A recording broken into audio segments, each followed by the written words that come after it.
Yo ho ho! What's going on, boys? This is Grim Reaper bringing you another set. Well, more of a This time we're gonna be. It's gonna be more of like a discussion. So 196 was just redrawn, and we got Empty Void. So we've been hype about this guy. Hold on, let me throw in the tunes in the background. We got some people that are gonna be coming into the VC shit too to talk about whatever we talk about, but it's gonna be a little bit before that. Um, so like the video, subscribe, boys. You already know what it is out here. You know what the gang be on.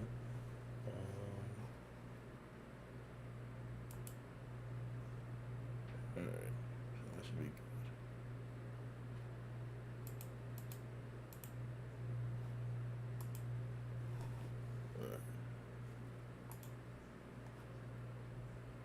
You can't hear shit.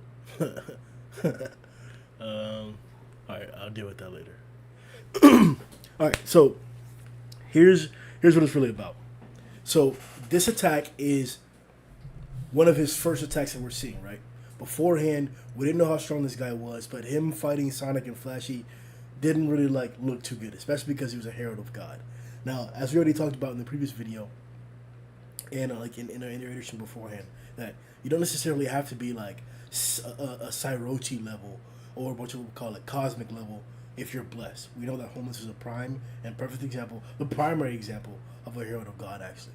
So having Empty Void come in at around like a Sonic Flash level is fine, don't get me wrong, but it kind of takes away from the hype that was affiliated with Blast, because who used to be a rival of Blast, somebody who was originally affiliated with Blast, which is how the character was introduced, it's kind of peculiar that they're not going to be at the crazy level, especially when we saw Blast already. Especially when we were hearing about Blast versus EC way back in the day. And we know that guys like Flashy Flash couldn't necessarily beat guys like EC. We know that back in the day, even guys like EC were beating on Blast. So what is really like the case with the scaling here? Some people were talking about or hyping up Blast because there's some, to me in my personal opinion, there's some contradicting information here. There's some dialogue in the chapter. Matter of fact, we get the chapter up here, and I can point out exactly what I'm talking about, because I think this guy points out. I think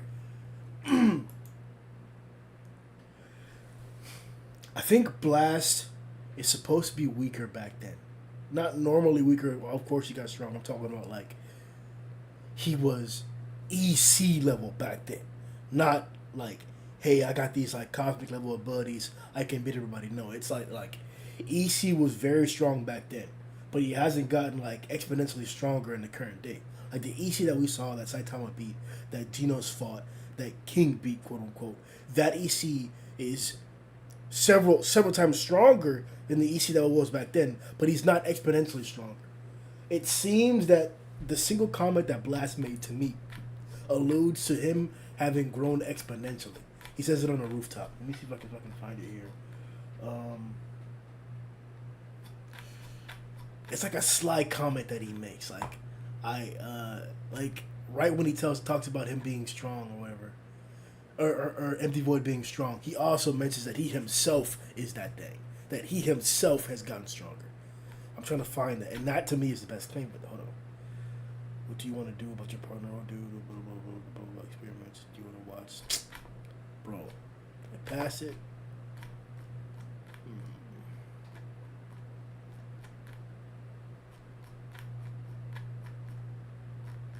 Whatever. I'll find it, or a Wise, if you can like find the page number for that shit.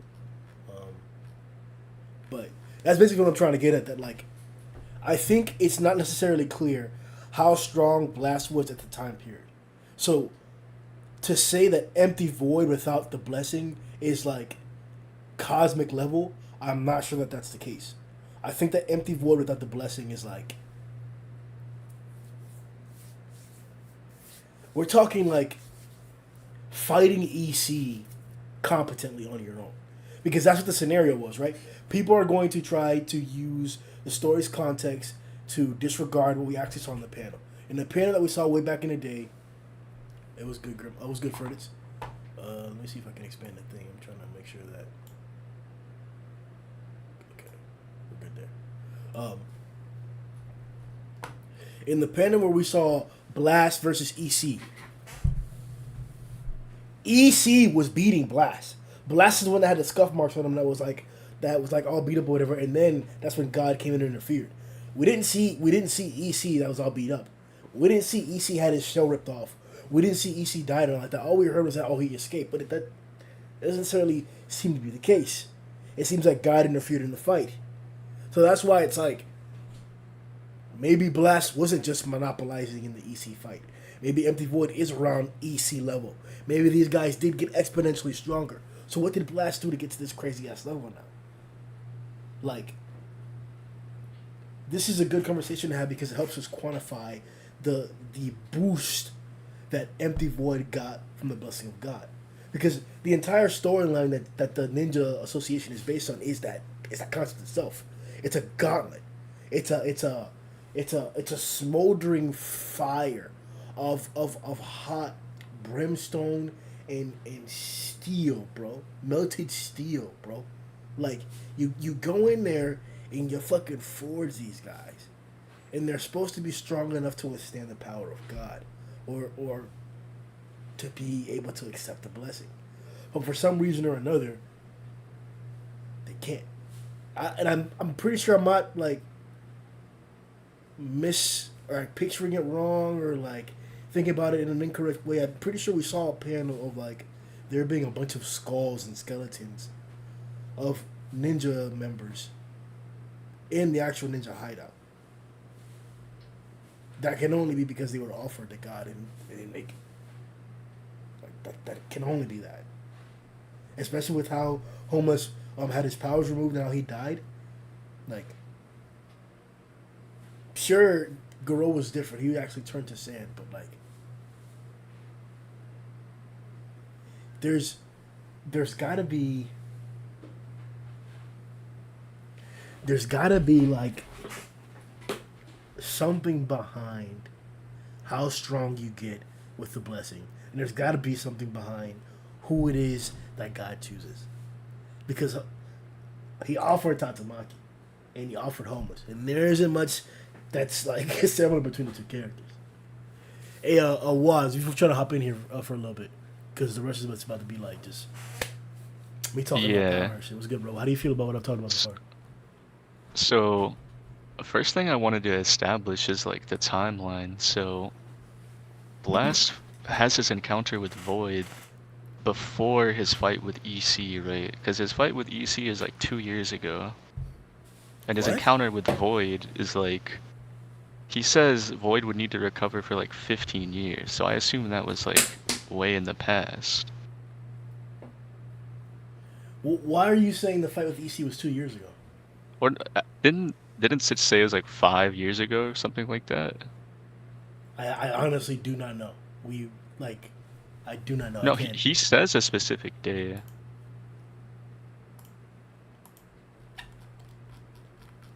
When do we get the flashback for EC? Is it this chapter? Hold on. We need Dolly here. Hey, Ferditz, bro. Where the chapter links at, bro? I'm gonna need a chapter links bit. Tell me these chapter numbers too, bro. Yeah, it's right here.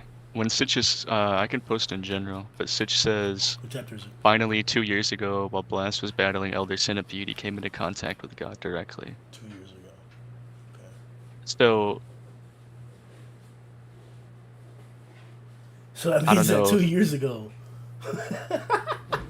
So this is where I'm getting confused, right? If he was able to, if Void and him were equal, way in the past before this, yes, then Void was blessed, and then he was able to seriously injure Void, who was blessed, who has been in recovery since then. So Void shouldn't have been like growing stronger per se. Like the attack we just saw should be comparable to how he was after being blessed in the past. But then Blast is struggling with EC like 2 years ago. So I feel like there's some like false information being presented. Like maybe Blast wasn't really struggling with EC like that. It's like a confusion, or like, because the timeline doesn't really add up. The pen of him fighting EC is this chapter, right? 196, right? Let me see.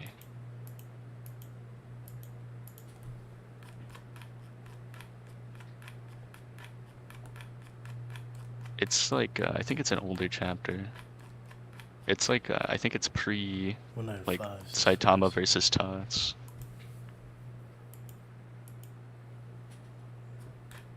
195, page 10. That's wrong, bro. Hold on. Is that what he said? Let me see. No, they fought 15 years ago. Chapter 195, page 10. Yeah. What are you talking about, bro? Me? No, him. I don't see that on page 10. I see. Are you looking for when fight. Blast fought Void? When Blast fought EC. Oh, I sent it in general. Okay, let me see. I don't know what like the chapter is. I could go find it, but like No, this you're is good. the I got it. I see it here. yeah.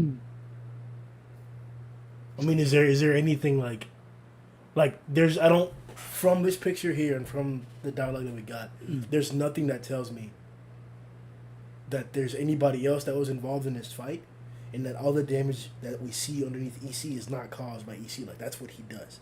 That's like a Sensi tidal wave, and like and Blast is scuffled up. So like, what did he get jumped by somebody? Like did EC come as like a second guy?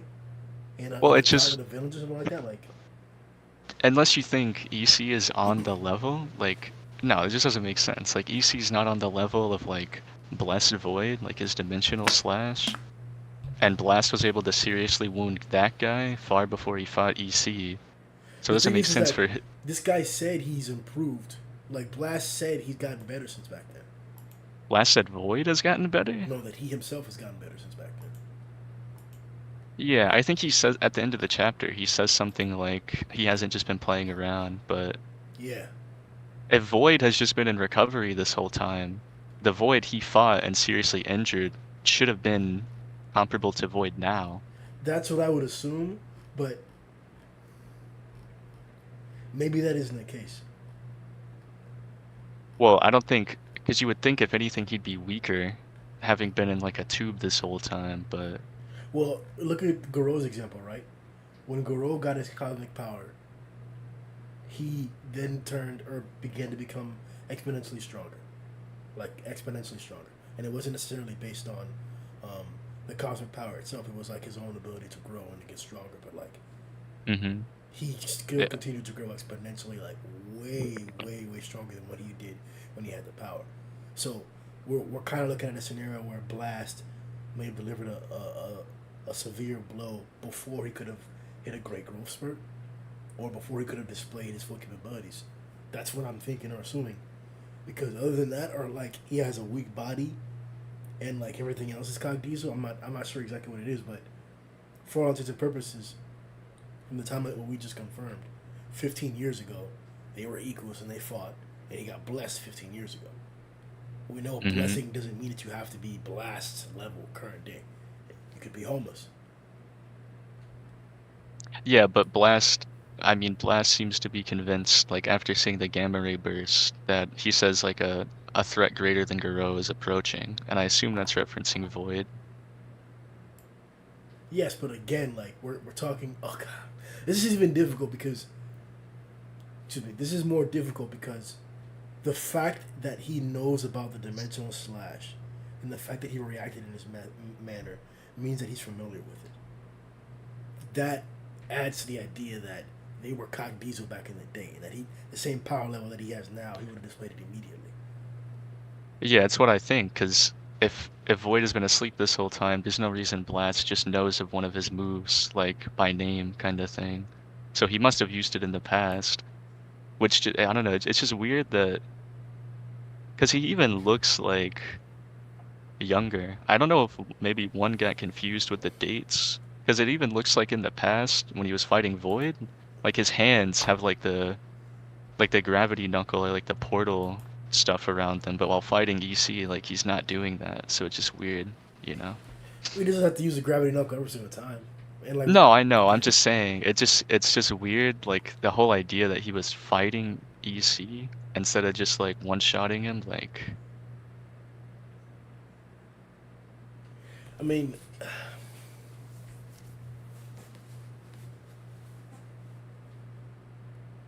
because maybe there's some more context that doesn't matter, bro. Maybe like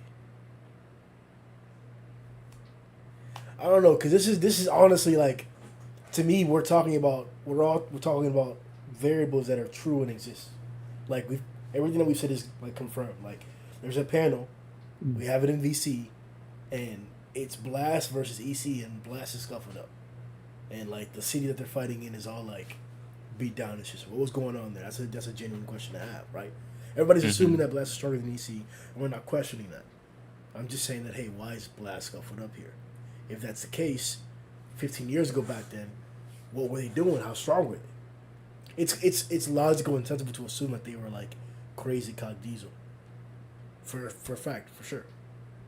Like yeah, I think like if you just want to come up with a scenario to make it make sense, I think the most likely thing is like Blast was like I don't know, because he kind of just shows up and he already looks like on a few occasions he's already like sweating or like bloody. Like I think when he comes to like Tots after God tries to like empower her, like he's got like blood on his face. Like he just came from fighting somewhere else. So it could be a thing where like EC was going crazy and then he popped out and he was already like messed up and then God came down and like he never even really fought EC like that or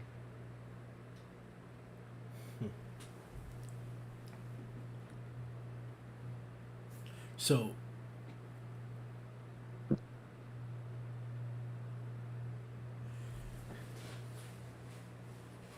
Let's look at the current day situation, right? Instead of contemplating what was going on back then. Empty Void right now just did a dimensional slash.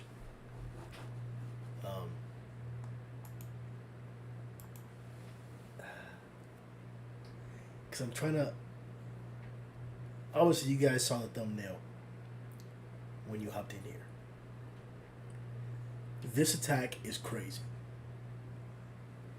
More so because of like the reality of the hacks, but also the scale of the attack is ridiculous. We're talking about like dwarfing the size of this monstrous association, the renovated monstrous association. Like, you mean Hero? I didn't say monstrous association, monstrous in terms of size. Oh, okay, okay. Yeah. Like, there's a lot to compare this to, especially having come out of the Monster Association arc, having seen Evo Natural Waters canon, having seen Tatsumaki's drill, having seen Orochi's like lava cannon or whatever.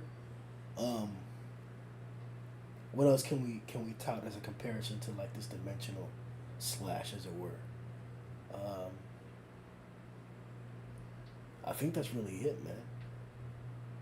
How would you say this compares to some of those? Because I've seen people say like the Tatsumaki drill or like other things she's done are like just on screen better than this, but I don't really know. Like I don't really buy that. I mean, it's a real question because, for example, somebody was bringing up that Boros' ship is also not going to be as powerful as this because Blast decided or said that he had to remove the base. He had to take the base out of this, or else it would have been destroyed. While the old Hero Association base survived the bombardment of Boros' ship. So. Well, I don't think that's necessarily because of like the scale of the attack. It's probably more so like if this is some true like dimension cutting slash, it would probably have gone through the building regardless of the scale itself, you know? I don't know, bro. A small slash, sure, it could have cut through a wall or two, but like, why would that have mattered? Why would, like? Are you No, talking I'm about just like saying. piercing capability? Like, sure, but No, I'm saying it probably like when it comes to like physical objects, it probably has like some like durability negation component if it's like a dimensional slash, like. Oh no, I have no reason to believe anything like that. I think for a fact the descriptive, I think it's prefix, not prefix. No. The term, the fact that you're using dimensional in that phrase is only referring to that you're not there when you're delivering the attack. That it's going to be sent to a different location. It has nothing to You do think with he's that. not there? 100%, 100%. He's nowhere near there. That's the whole point of it. Wait, how do you know that for sure, though? Why are you so confident that he's not there? Why would there be an attack named Dimensional Slash if it had some like durability negating properties instead of like spatial manipulation properties. I think the Well, no, purpose of the attack. if you're cutting space, though, it'd be cutting through space itself. Like, it would have durability negation just by default. I don't think you know what that means. I don't know what means. Cutting through space or durability negation. I definitely know what they mean. Okay, how do you cut? Cutting through space isn't even a thing. So I don't see why that Like, would in give you what? some reason to believe that it then would imply that durability negation is like an assumption of that. Like there's nothing to like understand about cutting through space. Like what I think he's clearly doing is the only other example that we have in this series. He's doing an attack just like Blast's attack and Garou's attack, where he could punch through a portal or send somebody through a portal, and the attack would follow. It'd be a spatial transportation type thing. That's the only thing I think makes sense here, because why would this attack all of a sudden negate durability? We don't have anything that does that.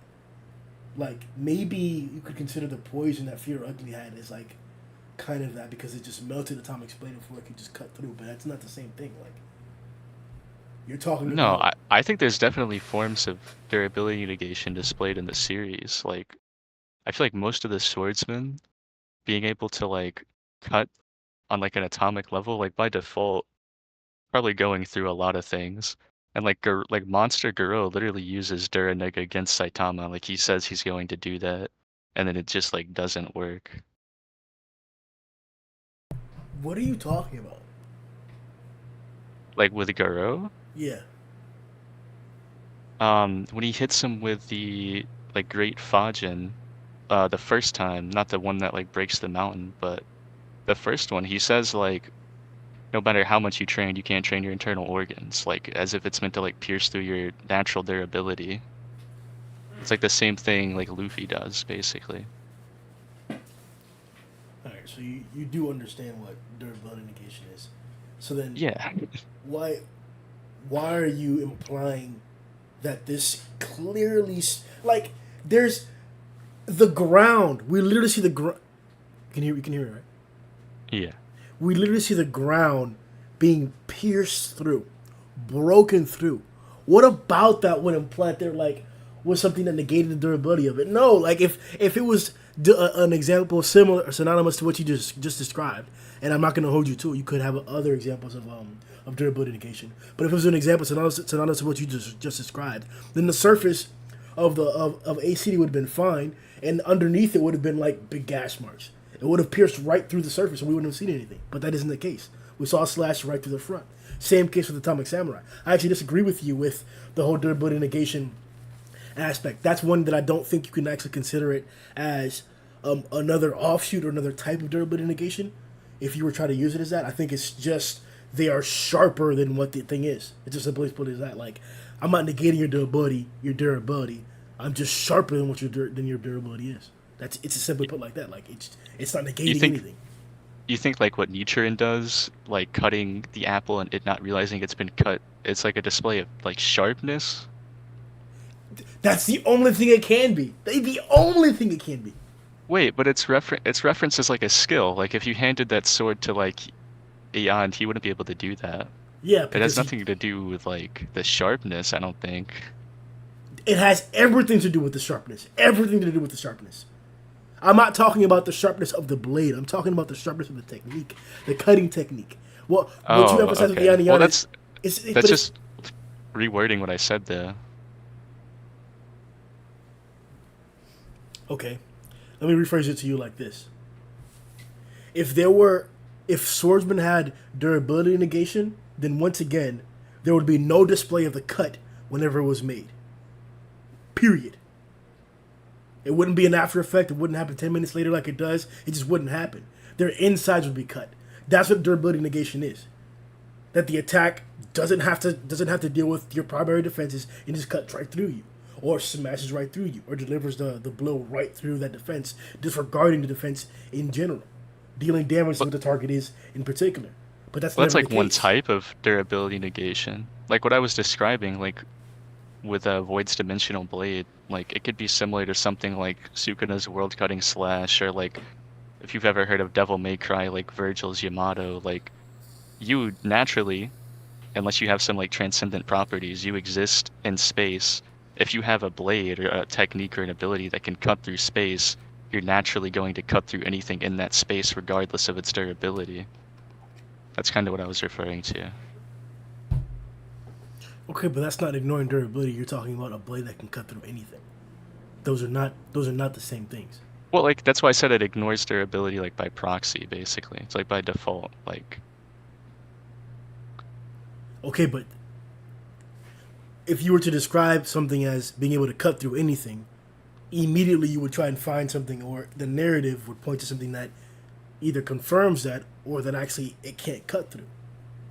And because that's actually the actual reality of what we're talking about here. We're not talking about negating durability. We're not talking about turning off some defensive capability because of how sharp or how well I'm cutting you. Then it has to be about this blade being that. It has to be about the extreme of cutting, instead of like some. I mean, that's just like my base assumption, like literally just given what the attack is called. Like if Blast never used the word dimension, I probably wouldn't think anything about it. But I'm just curious, like, do you think it's just because the only reason Garou ever uses portals is because he copied them from Blast. So to say that this must be like some kind of teleporting technique because Blast and Garou do that. Not because Garou does that, because Blast does that. Oh, okay. I thought you'd name both of them. Well, I don't know why would his like god blessed power be similar to Blast like natural whatever trained power he attained? Well, the only thing synonymous between the powers is the explosiveness. They can be displayed or shown in different methods. Even with Shirochi, we don't actually have a way that it was displayed differently besides the changing in form. So maybe you can say that like your form change is like something that's synonymous amongst them, and like the amplification or destructiveness in their power. So I don't think there has to be anything synonymous besides those things. And aside from that point, uh, I'm still stuck on the whole dimensional thing. What? Like you haven't swayed me at all, and I'm not asking you to sway me, and I'm not trying to change your mind. But I think this is clearly talking about a spatial transportation thing, not about negating durability. Case in point, What? why they had to dodge. I don't think no, I don't think it's referring to either of those things. Like I don't think it's specifically referring to like its property to negate their ability through cutting space or anything. This is just like information I'm gathering based on the name of the attack. Like I don't think anything he's done specifically supports what I think or what you think like right now. Like just based on what we've seen.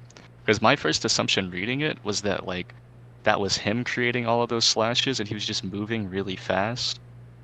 And then after reading it, I thought maybe he's like standing really far away from the association, and this is just like the result of him like throwing an attack towards it. Yes, But that's exactly what I think happened. I think he's somewhere far off, most likely in the actual hideout itself right now, and he's standing on the roof just like they are. And then he did like a slash, like a slash in an X shape, and then towards the ear or whatever. And then his technique or his magical capability is that when he does that, it disappears in front of him, and then it reappears in front of the target. And that's the dimensional aspect of it. That it's almost transported between dimensions to get to you. It's not like yeah, it's not like going from point A to B and it traveling between those 2 points. It's like point A is here, point B is there. It teleported from point A to B, and it didn't go in well, between. see that's where we differ though. Like when I say he's standing far away, I mean maybe like if you just want to pick like a side, like pick an edge of one of the attacks, like let's say he's standing there, and I think he just like cut in that direction, and like the attack traveled like point A to point B, and just like it did that much damage. I don't think there's anything to specifically support it teleporting. So that's what I'm saying. You think it's an air slash. You think he just did a big air slash. If you want to call it that, I guess. Like, I feel like that's more probable. I mean, it requires less assumptions than like it teleported. What I'm talking about is kind of the same thing, but like for example, Jake Lamb here in the chat puts it in the way that's I think what I'm describing, but it's kind of the same exact thing, bro. He says he sent the slashes through a dimensional gateway, hence the name Dimensional Blade or slash, whatever it is. The name is dimensional. Yeah, yeah, same thing. He either sent it through a gate or like doing the slash itself, it just disappears and then appears in front of the target. Whatever the case is, I think the whole point is that he's nowhere near them. Like, not like he's down the street, like you're pointing out. I think he's, like, at the base itself. I don't think that even makes sense, like, with his character, though, or, like, what was being talked about. Because Blast was saying, like, he's approaching. And if you want to, like, take the pre-redraw into account at all, like, he came there himself in person. Even though he was hiding, like, he was using a genjutsu to disguise himself until he wanted to appear. I don't think there's any reason to believe he's, like, sitting like 100 miles away or anything. Well, I don't think Blast said he's approaching. Well, he said a threat greater than Garou is imminent, and then we see this happen, so I would assume that means like the threat is here. I definitely agree with you that phrase was referring to Empty Void, potentially. But I kind of think he's talking about God, not Empty Void. I kind of think he's talking about God, low-key. But regardless of that... Okay. But Naru here in the VC was telling me the same thing, but I think it must be about Void, because just the way he vaguely refers to him, and the fact that he's talking to Sitch, like, there's no reason for him to be, like, coy with Sitch. Like, they were just talking about God. They were just referring to God by name. Like, Sitch is intimately aware of God. So for him to, like, be coy and, like, vaguely refer to Void by saying, like, a threat greater than Garou is imminent makes more sense to me than him referring to God. Further, I'm talking about the ninja base that got like bodied, and it's just that we don't even know. Like, I almost want to say he's not talking about God either. He's talking about a threat greater than God, because Sitch already knows about that. Sitch already knows about God being a great threat. Like, the only unknown here, as you're talking about, or as you're saying, you're right, is Empty Void in itself, and that's Blast. Blast knows about it, so it makes sense that like the only unknown that we don't know, and Blast knows about it, is Empty Void. I agree, but like, stop, man. Like, he's not the Kagdizo. Stop glazing him. We don't know yet. I'm just saying, like, what, like, grammatically, like, what he would probably be referring to. I don't think he's referring to anything, like, beyond God. I think that's a stretch, because he says a threat greater than Garou, not a threat greater than God. I mean, the only threat greater than Garou is God. Yeah, unless there's an unknown that we haven't been introduced to yet, like Empty Void, which is who is introduced right after he says that, like, in this new chapter. Bro, like I said, seems to be like... I told you I agree with you, but I agree. The dialogue is kind of alluding into being Empty Void, but like, he's not the Kagdiza, bro. Like, he's not a threat. Like you're implying that a character who was introduced just now, like, not even at the end of the arc, not even alluded to way beforehand, not even like hyped up way in the beginning when Flashy Flash first showed up. We're talking about a character who was first made prominent in the past like 20 chapters, bro. Not even that. Is a threat greater than Garou, bro? A motherfucker who's been in the story since chapter 45? No. You have to adopt the right mindset when you look at that statement, because the panel we see, when Blast is reminiscing about Cosmic Garou, the panel we see is of the Gamma Ray Burst, which happens before the Zero Punch. So I don't think Blast remembers anything after Garou gets Zero Punch, so I don't think he remembers his fight with Blast. I don't think he knows that Garou has this like crazy copying technique.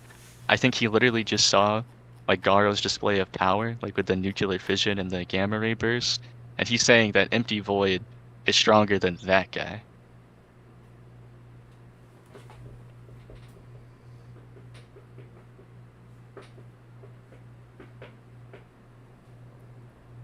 I mean, you know that guy's still Cock Diesel, right?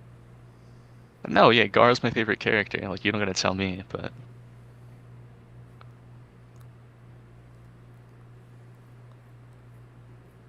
and I mean, Void, he's not really like a new character. Like, he's just now being properly introduced. But there's been foreshadowing and like he's been alluded to multiple times. He's not really any more of a mystery or like an unknown than like Blast himself is. Are you saying that Blast only saw Garou's powers from far away? He never fought him? Well, yeah, because his actual direct encounter with Garou takes place after the Zero Punch. So given that I don't think one or Murata did this unintentionally, I think them showing us a moment before the Zero Punch is a way of subtly implying that Blast doesn't remember like the timeline or the future that was erased, that like didn't happen. But he says he saw Saitama's power. Yeah, like against, and this is another thing, if he actually saw the like entirety of the fight, I think he'd be a little more concerned about Saitama, or a little more interested. He did. He said like, we don't need to take him off the planet. He's not malevolent, or he doesn't have malice. No, but I think he only saw his power to the extent that like he was fighting early Cosmic or like Monster Garou.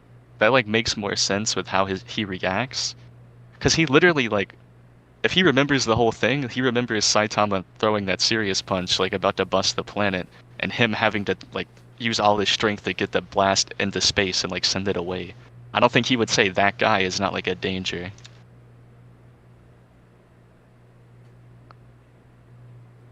Bro, there's the disconnect here. Because then what did he see? I think he just saw everything up to like, and like the reality that takes place like in this timeline, like up to when like this mysterious bald dude goes back and punches Garou and then disappears. Like anything after the Zero Punch didn't happen. Like Blast doesn't have some like timeline transcending knowledge of like events that took place. But what did he then see? Like what are you saying? Did he see? He saw a demonic Garou versus Saitama? I think he started watching around the time Garou, like four-armed Garou, did the Great Fajin, because that's when we cut away for a panel and we see him talking about the fight. He's like, oh, let me look at Earth real quick, like the dimensional seal is shaking. Like I think that's around the time he started paying attention. So you think Blast knows that, kind of like how Genos doesn't necessarily, or didn't necessarily know how strong Saitama really was until just recently, that Blast only knows a certain degree of Saitama's power. The same as Tatsumaki. Yeah, I don't think Blast has some like crazy knowledge of everything going on at all times. He doesn't really act like it if that's the case. Yeah, no, I'm not implying, because we're in agreement that the things that were removed from the timeline, we don't have any evidence to say that he necessarily remembers it, besides a dialogue that could be misinterpreted. So that's where I'm going to go to right now, because it kind of sounds like you want to downplay old boy, bro. It kind of sounds like you're trying to downplay Caped, man. Like, as if Blast wasn't, like, sucking Caped hard. Like, he wasn't sucking him a little bit. It was some good suck. Some real good suck. Wait, what do you mean, bro? I'm saying, bro, like, it was... Hold on, let me read the panels exactly, bro. Oh, you mean him saying he couldn't see the bottom? No, bro. Exactly, bro. Exactly, bro. The suck was good. Mistranslation. What do you mean? That's a no, bro. That's good suck. No, that's just grammatically like.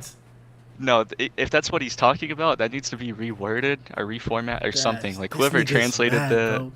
Chat, y'all hear this nigga? No, bro? I'm not mad. I would love it if Blast knew. I would love it. He's a samurai, bro. He's been here for a minute. Yeah, yeah. This is y'all. He's one of y'all niggas, man. Y'all, you hear how credulous y'all niggas is, bro? Oh, that's crazy, bro. Bro, hold on. I'm gonna read this fucking dialogue that he put out here, bro. Hold on.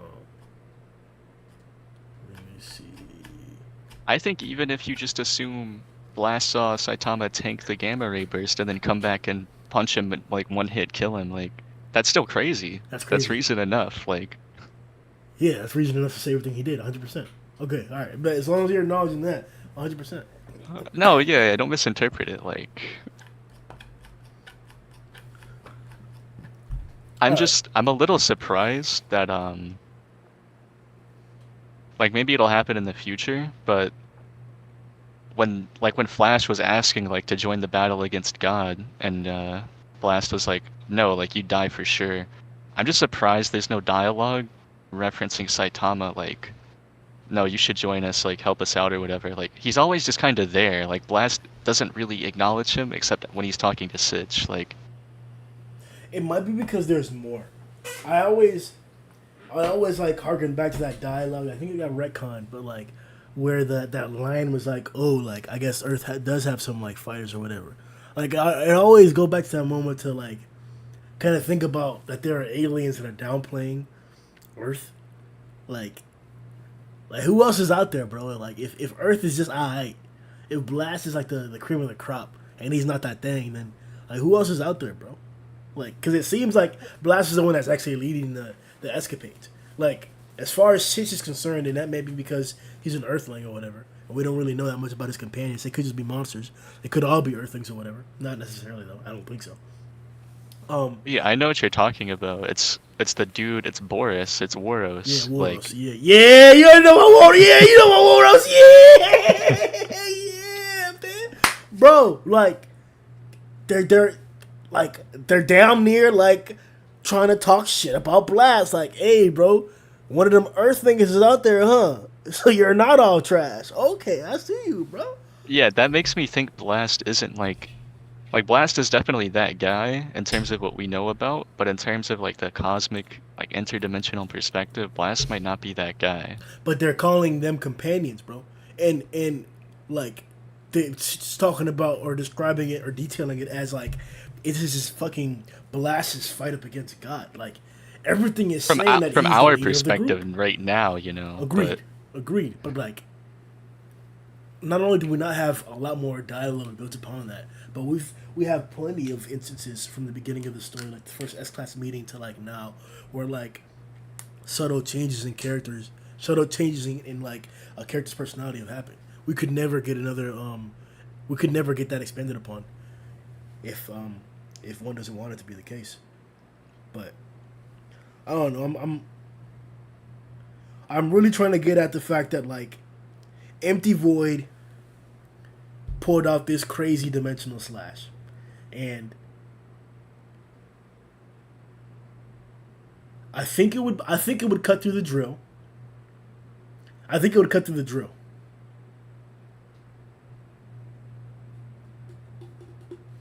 Let's look at this bit because I think it would cut through the drill.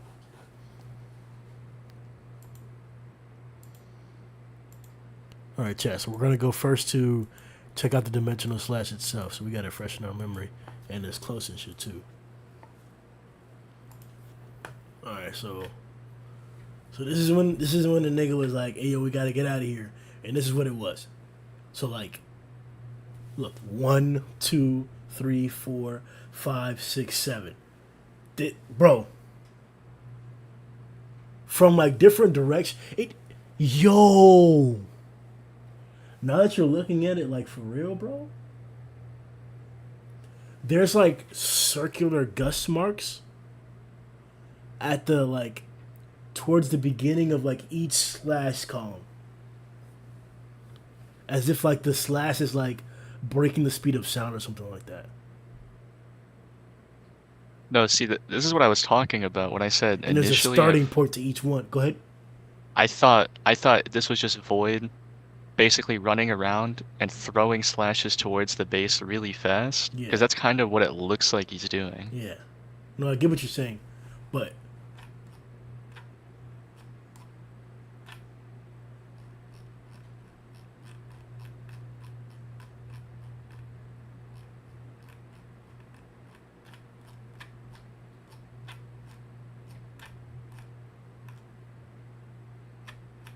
bro, what did this guy do, bro? These shit's great. Bro! In big boy slashes too, bro. Like, even if he is, like, standing at a base, like, and he does this and the gate opens up, or, like, it just disappears. Or if he is running around, bro. Yo, he big boy with it, bro. I would just like to point out, pre-redraw, we just watched Sonic off-guard this man and cut his arm. That was wild. Listen, bro, that's the entire reason for the redraw. Because he drew that. That's why. He had to retcon that. He had to get that out of there, bro. They're not even gonna meet now. It's not even gonna occur. Oh, you bet shouldn't, bro. Like, it's so embarrassing. Like, you haven't done any legwork for it. You haven't done any legwork for it at all. This is how you do it. And I think this is why I love it so much, because it's a clear correction, and it's a correction that correlates to the rest of their type of storytelling. Like, you can introduce somebody who's strong as fuck with no build up. You can, but that's exactly why you can, because you're introducing them. You haven't had them in the story since the beginning. Give absolutely no hints, no preclusion, no pre-details, no pre-nothing about the character having some hidden power or anything like that, and then just say he's that thing. Like, at least we have Moomin Rider. At least we know Moomin Rider has his heart in it. At least he's putting that working from the beginning. At least we've gotten clips of him throughout the storyline growing and taking on different monsters. We've seen that. If Moomin came back way stronger with an exponential growth, I would just be hyped, bro. It would just be satisfactory. It would just be a payoff. But you can't do that with a character who you have said nothing about, set nothing up for, and that was the case for Sonic. Sonic doesn't have the setup. He barely has the setup past the Genos that was fighting the Demon Genos. The Genos before he was like EC level or able to compete with EC, because he couldn't beat EC. I'm not saying that, but competing with EC or whatever. The one right before that, the one that fought Cockroach or whatever, that's the Sonic that we saw beforehand. Then he took Monster Cells, bro. Like, why is there a jump now? Why was there all of a sudden a jump to where people were saying, like, oh yeah, Sonic is like the ninjas level. Sonic can fight Gilfire and Hellwind confidently. No, bro. They beat him at the beginning of the Monster Association arc for a reason. And confidently for a reason. They gave him that Monster Cell confidently for a reason. That was a proper display. That was a proper introduction of characters in comparison to somebody who we had already seen. Somebody whose power level had already been displayed, and they surpassed him in that introduction. That's another trope that's done often. That's not even a trope. That's an appropriate literature technique, or writing technique, however you want to describe it, bro. Like, that's how you're supposed to do it. You use a previously established merit to build up a new precedent. Simply put, Empty Void didn't have that credit, bro. He didn't have that credit. And to come in to fight Sonic, bro, have Sonic out there clapping your shit? No, bro, you can't do that, bro. You can't do that, bro. You can't do that, bro. Well, it's like someone in chat said, actually. We only see Saitama defeat Sonic on screen like 3 or 4 times. But in the pre-redraw, when they're giving a count of how many times they've encountered each other, it's like 15 times. Yeah. Which is, obviously it's retcon now, but it's like, I think Sonic is meant to be doing things off screen. And obviously he's kind of directly relevant because this is like directly tied to the ninja. So I'm sure he'll be back in some capacity, but yeah, he's definitely not he's not cutting this guy's arm. Like, but that's the question, like, how do you bring that character into the story, right? Like, to me, having all these other ninjas is how you bring Sonic into the story. You have him prove himself amongst them, because they have accolades, but you have to give them accolades as well too, right? You have the 2 Ninja Brothers who've been resurrected. We know their power level in contrast to Flashy Flash. They should be the main villains of this dilemma, or of this arc for Sonic. Sonic should be able to overcome all the rest of these ninjas, and through great effort and tribulations, overcome at least one of the ninjas. Maybe both is too much. I would say it's too much, but like, overcome one of the ninjas. And that'll give him that credit that we're looking for the next level. Because we're now at a point where a good portion, if not 70% of the S-Class, or the primary characters that we really care about, aside from like the side characters who are important to us, have had their primary display, or their first display. We saw them fight real tough obstacles, real tough monsters for the first time in the series, once. We got that. There's some that we haven't gotten that for. Watchdog Man, for example, Metal Knight, for example, we haven't gotten that for them. So in consequential arcs, we're looking forward to that, their first introduction. But for the majority of them, we've gotten that already. So there's no reason for them to, like, I don't want to downplay what Sonic can do here because I dislike him. I really don't care about Sonic, but like, there's no reason why you should jeopardize the credibility or the hype of the narrative just to include or just to like expand upon a character's profile. Like fuck Sonic, bro. Nobody cares. Wait, did I just hear you say during that Sonic should be like soloing the Heavenly Ninja? Bro, I'm saying that for Sonic to prove that he's going to be relevant moving forward, because all the relevant characters have already dealt with dragons or have set beating dragons as their goal, that he needs to be relevant. He needs to do that. He needs to come to that stage. Hey, yo, shut the fuck up, nigga. He needs to show his capabilities up against somebody who actually matters or who was of the previous ilk. Bleach did it too with like the old Espada or whatever. They had the main gang beat the old Espada before they faced the real Espada or whatever. Like shit like that's what But I think the implication pre-redraw is that Sonic like just isn't up there. He's not that strong. Like if Flash wasn't there to help him against the Heavenly Ninja, he probably would have lost. There's like multiple times where it looks like Sonic is about to lose or get hit in some way, and like Flash has to come in and help him. No. And then Sonic's like, "Oh, I didn't need your help," you know. I disagree with you. And before go ahead and drop your piece, bro. No, I mean that's basically it. I don't think me. No, him. Wait, what? Me? R. Oh, what are you talking about? Nigga, did you change your name, bro? No. Been like this the whole time. What's your name, man? Real Naru. Real what? Real Naru. Alright, so we'll call you Real. Been like that the whole time. Yeah. Alright. But no, what are you talking about? Just different stuff, but no, I don't think Sonic was meant to be that strong. I think that was like partially the point of like his inclusion in the pre-redraws to show that he isn't that strong. Like he's not on the level of Flash or the Heavenly Ninja. But then that's kind of like weirdly contradicted when he slashes Void's arm. But I guess that's why it was all redone anyway. Bro, I don't agree with you because the strong suit of all these characters is their speed. And he was competing with a crazy, as we just put it, empty Void. Like there's nothing about, to me, the fight or the previous in the original iteration of this fight that was emphasizing that Sonic just like wasn't up to par. Like we, to a certain degree, yes, sure, I'll yield that. To a certain degree, they were clearly displaying that Sonic was not going to be able to beat this guy, but he shouldn't have been able to compete in general. Like I just said, the last time we saw this guy really fight or really be prominent was way back in Awakened Cockroach G-Scene type level type shit. Like, why am I supposed to just take your word that because you went after Saitama 15 times in between there that you've gotten that much stronger? Like, no, I was saying the opposite. Like he shouldn't be that strong. He should definitely have some on-screen time to develop that and like let it be seen that he's gotten stronger and like why. I think that's what the last arc was trying to do to some extent. I don't think like his display in the pre-redraw is like wildly beyond what we would expect him to do. But that's precisely why he was like under leveled, like he wasn't ready for the quest. Like, hey Furtis, the next thing we're gonna do is we're gonna compare the dimensional slash to the drill. Could you drop the chapter number for that drill in the chat? Hey, it was good. Real. How you feel about Empty Void, bro? I think he's dope.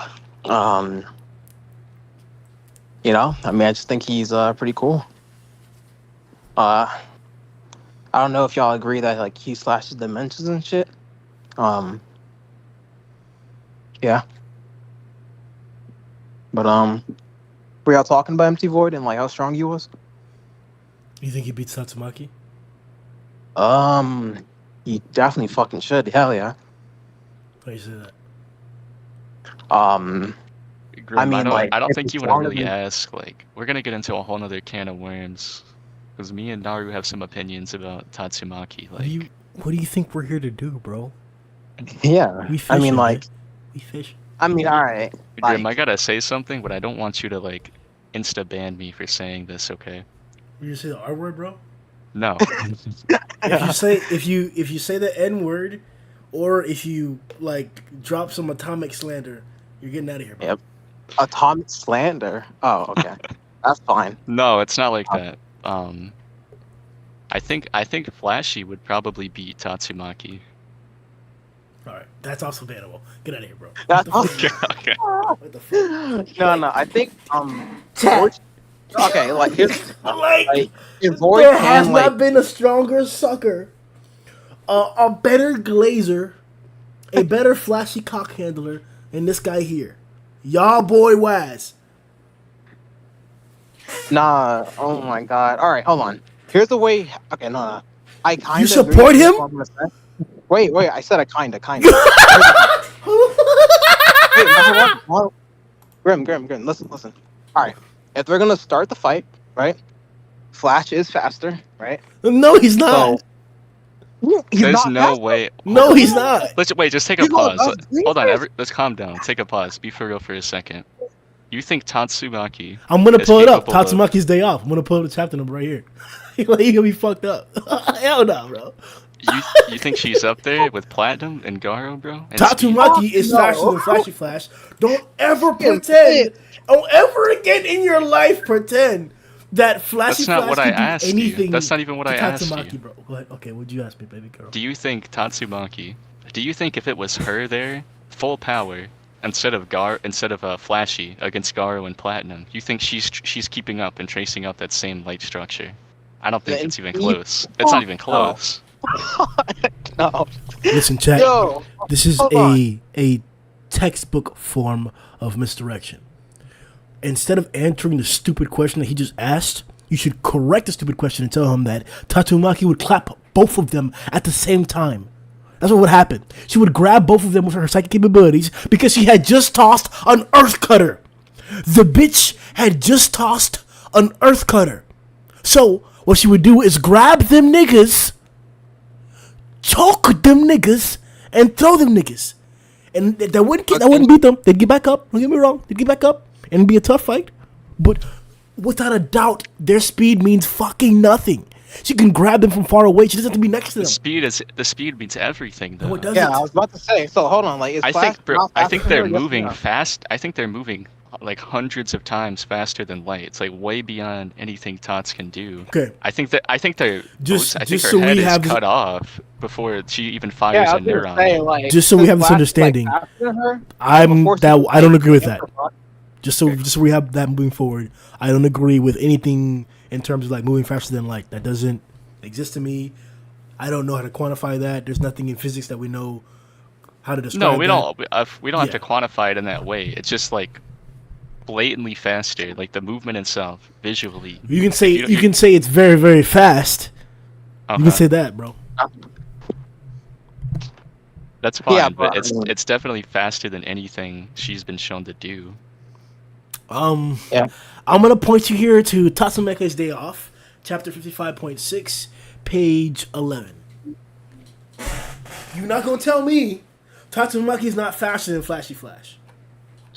Man, I'd love What to see. Let me evidence? pull it up, I guess. Hold on. Yeah. I mean, it's also just stated that he's like the fastest classic girl. I mean, Across obviously not- cities. what? Not She even travels close. across cities. Across city.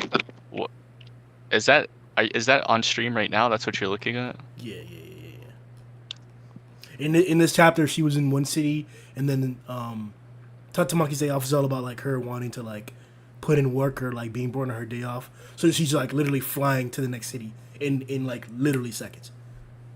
You don't think just based off... Okay, hold on. So, the author himself, I mean, it could be Murata. Whether it be one or Murata, in the scene where Garou is blitzing right after he wakes up after fighting Bang, we see a timer in the corner that indicates this movement he's doing all happens within milliseconds. And they only get exponentially faster from there. That's not traveling great distances, bro. Listen, bro. Listen. Wait, no, but they travel from Here's the what I'm trying to ground get up at, into the Wes. atmosphere. Here's what I'm trying to get at, Wes, bro. You're That's trying the to entire pull some like, oh, all the veins in your fucking body are all compact together, but they're really like hundreds of feet. Suck my dick, nigga. Look, bro. What I'm talking about is the fact that this nigga's out here, bro. Tatsumaki out here, bro. It doesn't matter how fast you think these niggas are. All that matters is that when they try to move, Tatsumaki's able to apply her psychic capabilities at a distance instantaneously. I once why said is it. it Hold on, instant? hold on. I once said it in a stream. There is nothing faster than psychic powers. They happen at the speed of thought. Wait. Okay, but you can't bring up the speed of thought and then say we're not allowed to measure the speed the characters are actually moving at to determine if they're faster than the speed of thought. Okay, That's but kinda there's crazy, nothing isn't in it? this series that says that anybody is moving at the speed of light. There has been absolutely no claim of that in the series. There's 100% instances on screen. Yo, do you hear this? Do you hear this, nigga? Yo, chat, yo. I know y'all said to act like, bro, but this is too much. Wait, bro. Y'all ain't have no, to troll no. like this, bro. Y'all don't have to troll like Grim. this. Chat. I'm serious. I have a genuine question. Do you think Garou and Saitama were just floating through space for like 8 hours on the way to Io? Like, do you think they were just like asleep, or like what was going on? Wait, you don't think anyone's in fucking One Punch Man's life? Or do you think when Boros kicked Saitama to the moon, like all the heroes on the ground were just chilling for like 40 minutes while they waited on him to get there and then come back? Or is it like? Do you think the happening series Punch to the relative- second destroyed galaxies? Yeah. That's what it looks like on screen, bro. Yeah, of course. Like, is that crazy? All right, He doesn't believe they destroy galaxies, All right, like listen. in the Punch. listen. Okay, we clearly have a very strong disconnect here in these extremes, in only the extremes. This is why I laugh about them, because they don't make sense. This is why I call them extremes. You don't have a way of actually in your head conceiving what something moving at the speed of light would actually do. So don't tell me that like, oh, because they're both moving at the speed of light, like it's cool. No, bro. Like Murata and One do an exceptional job of displaying the physics involved in the combat of these guys. I'm not telling you that it's like accurate every single time. I'm not telling you that it has to be like 100% real. Like they do a great job of throwing jokes in there, making things funny. Like he literally said he farted and caught up to Garou, bro. Like, come on, like that's what we're talking about here. Like he used displacement, he displaced the gas, and he said that was enough gas displacement to get him to catch up to Garou, who was that far away. Like, come on, none of that makes sense. So let's stop pretending that you telling me that he's moving at the speed of light means that it's real. Like, no, all I'm saying is that it doesn't make hold on. sense. Exactly. All I'm saying is that in the manga, the way it's drawn, it seems that whenever, and in the story, and you could even go to the anime too, but I'm sticking to the manga, it seems that whenever you're using your psychic powers, they're applied at a distance and instantaneously. You don't have to pull out your blade and slash multiple times in the same spot like Atomic does, and you don't have to pull out your blade and use your speed to jump from point A to point B with great effort and great speed. It's at like that distance is bridged instantaneously. That's why I'm saying that even if we would have to be talking about Flashy being faster than she can use her capabilities, and I don't think the manga has the ability to display that.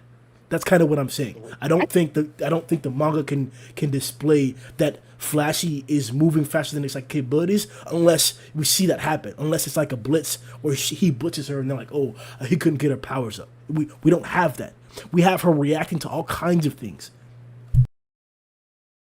Alright, I just have a question, because there's like a fundamental disconnect right now. I feel like we have to get over it before we really continue. So if you think,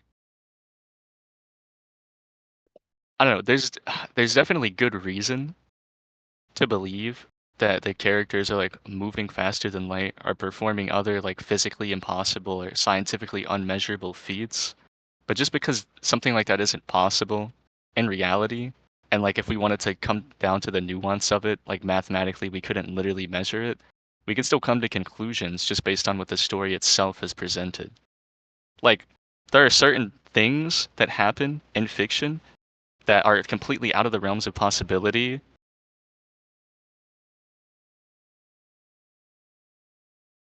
I'm not the arbiter. I think you should make an argument for either way if you believe something should or shouldn't be accepted. Like, but I'm just saying that the things we see on screen are too it's too out of the realm of possibility to just give the characters the benefit of the doubt over and over. No, but I'm just no wait, but like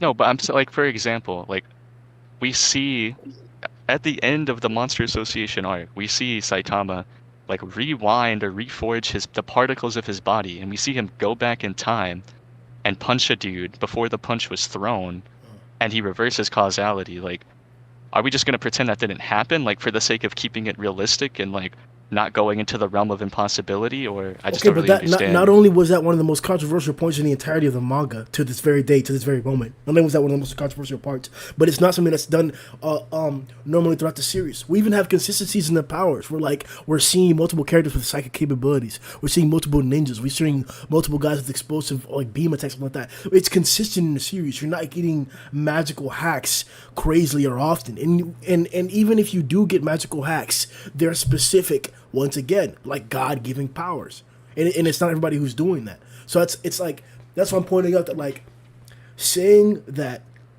anything or categorizing anything outside of the speed of light, outside of like these crazy extremes, like destroying galaxies with a serious punch to the second, things like that. Those are extremes that I think you have to remove from the reality of the series. You cannot quantify it to use them as feats because we don't know what that actually means. You don't know what that means. You don't know what that concept means or what it's supposed to do. Like if I throw a rock at the speed of light, no, bro, that's not okay, bro. We can boil it down. Like we can move away from something that fantastical because I feel like that's where the disconnect is happening in your mind. Even something simple like Tank Top Master picking up and throwing a building, that's not possible. The way the human body is constructed, like the bones and the flesh and the muscle, they could never be strong enough to do that. So why is it cool to engage with that impossibility and like not this other one? 1 second. Oh, Ferditz, am I muted? Is anybody are you guys listening to the stream? Ferditz says that I'm muted. I want to make sure everything's working fine. It looks like it's working for me fine on OBS. But he said strange. So I was talking about like physics and like fiction. No, I'm on your stream. You're not muted. Okay, we're good. Okay. All right.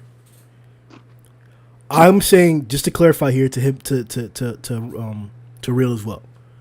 We're discussing what are the extremes that I'm seeing are ones you should be able to disregard in a conversation or that are like unusable in a debate because they're reasonably unquantifiable in the narrative and reasonably they're not detailed to be like that in the narrative. Case in point, speed of light. You don't see anything in any dialogue in the story that says this character's moving at the speed of light definitively. You don't do that.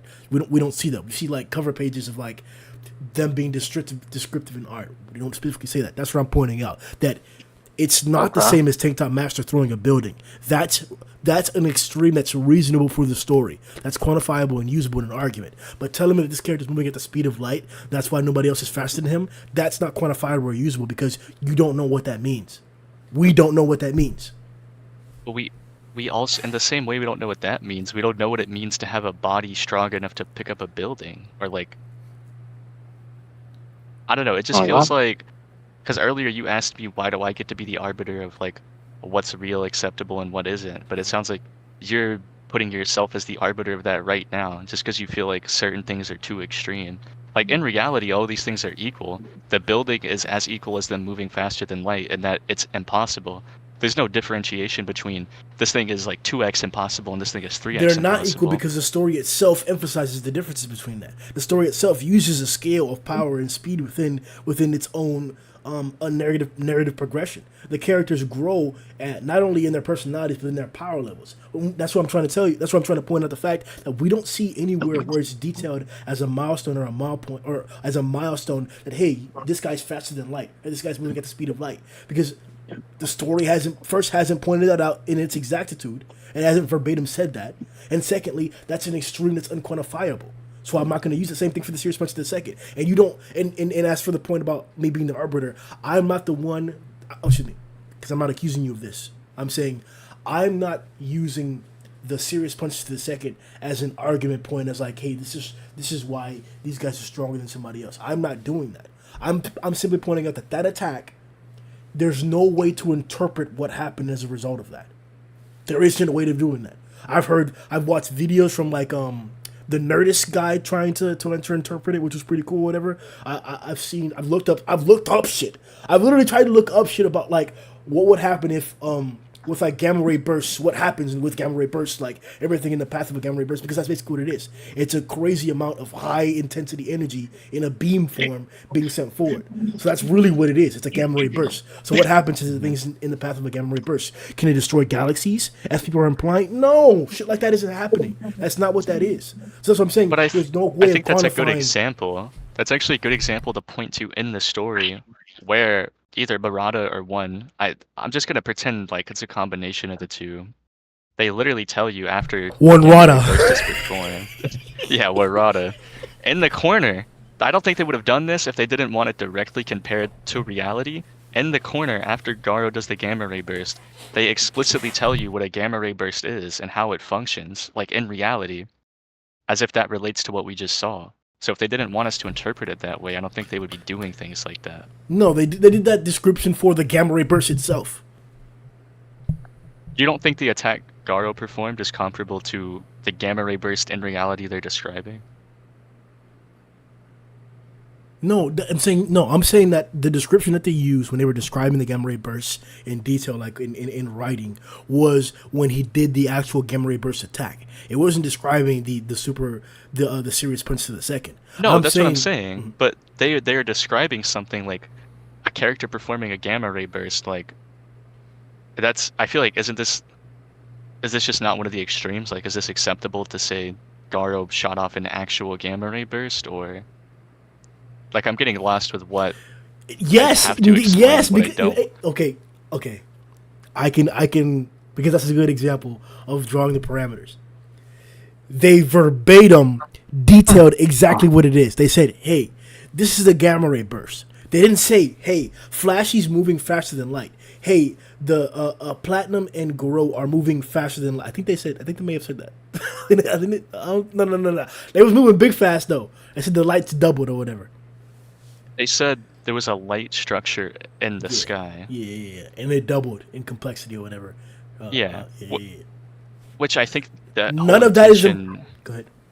It's definitely like, even if you don't want to, if you want to say like it's beyond the scope of the story or beyond the scope of something quantifiable, like it is definitely at the very least heavily implied that that's what they're doing by the whole language used, like no, light it's structure, not. light paths. It implies that they are moving much faster than they were when there were three of them, and it implies that they're moving so fast that it's creating light structures in the sky. Nothing there is saying that they're reaching a limit of speed. How fast do you have to move to do that? Exactly, bro. I don't know. I don't know, man. I don't know. That's what we're trying to figure out. All right. Okay, how about this?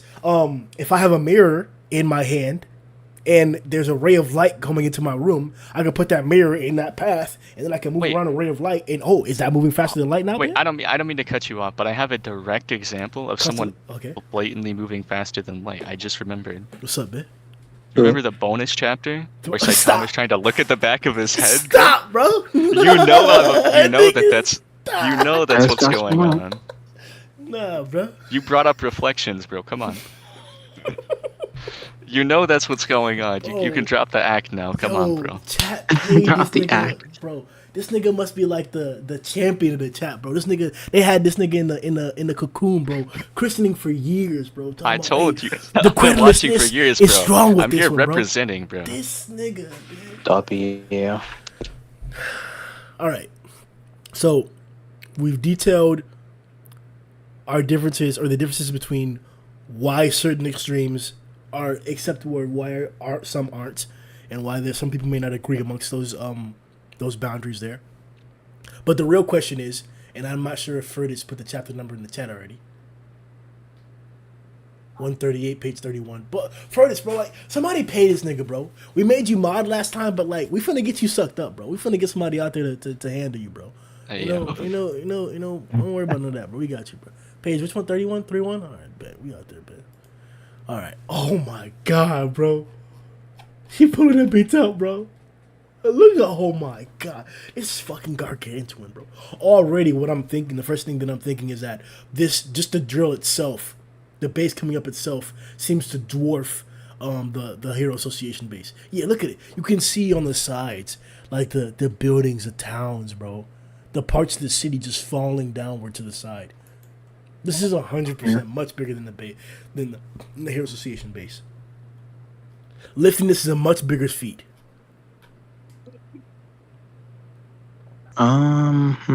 Lifting this is a much bigger feat than moving the base. I guess, I mean, if you want to go with that interpretation for this, like if you're trying to say this is way beyond what Void did, then you kind of have to assume that Void is just like doing all this casually, because this certainly isn't. Look at him, like, bro. Are you sucking Void for real? Why are you sucking Void? No, wait. No, I'm just saying, if the threat Blast was referring to, that's above the Garou that did the Gamma Ray Burst, is Void, then this must be like nothing to him. Like this entrance, this opening, because obviously someone like Tatsumaki is doing something better than that, and that's not beyond Cosmic, so he must be crazy. Huh? On his stream. Yeah, you bought the stream up. I don't know about his YouTube channel or anything, so... It's on his profile, just click it. It'll say watch. Oh, gotcha.